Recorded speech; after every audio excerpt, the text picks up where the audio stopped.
All right, let's talk about some integration here. So given that we need to integrate 1 over 1 plus square root 2x, a question emerges, which is what do we want to make u? Clearly we can't integrate this directly. Well, we know, and most students when they're in this section would have this in their active memory, that obviously 1 over, let's say, 1 over x dx is going to give me the natural log of x, right?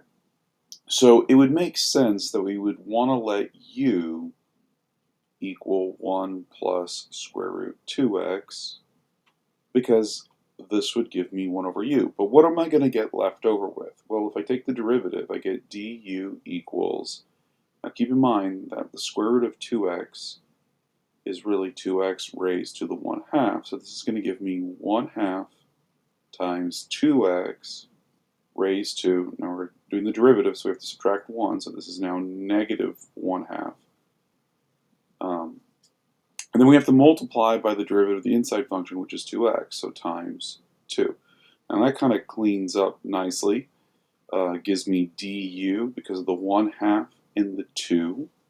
These divide out, and we're left with 2x to the negative 1/2 du.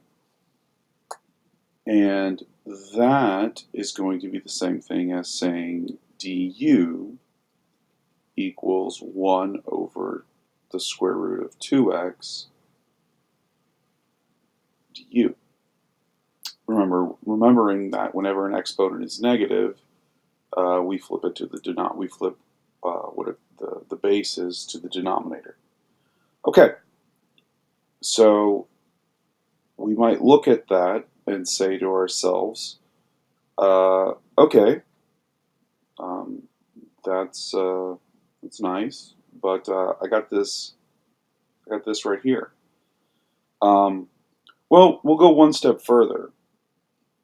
We're going to go ahead and isolate dx, which means I'd multiply both sides by square root 2x. So now I have square root 2x times du is what dx is. So let's take the original function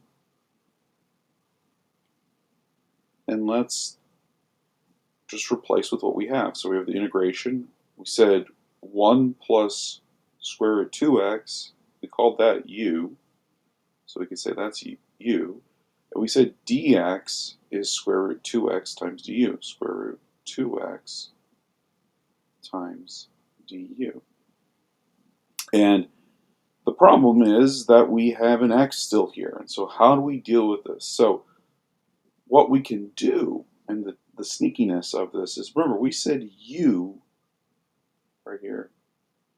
U is 1 plus square root 2x. In fact, let me rewrite that. So u equals 1 plus square root 2x. Well, I got a square root 2x here, right?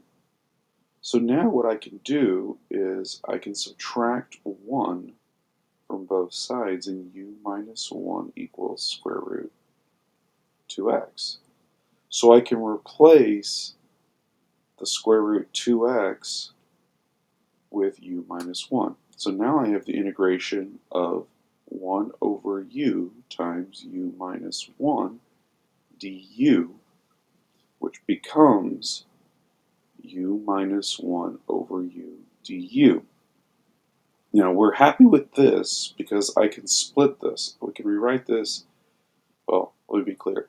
U minus 1 over u is the same thing as u over u minus 1 over u, right?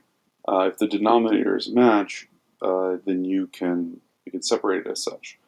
So now we can rewrite this as the integration of u over u du plus the integration of negative 1 over u du.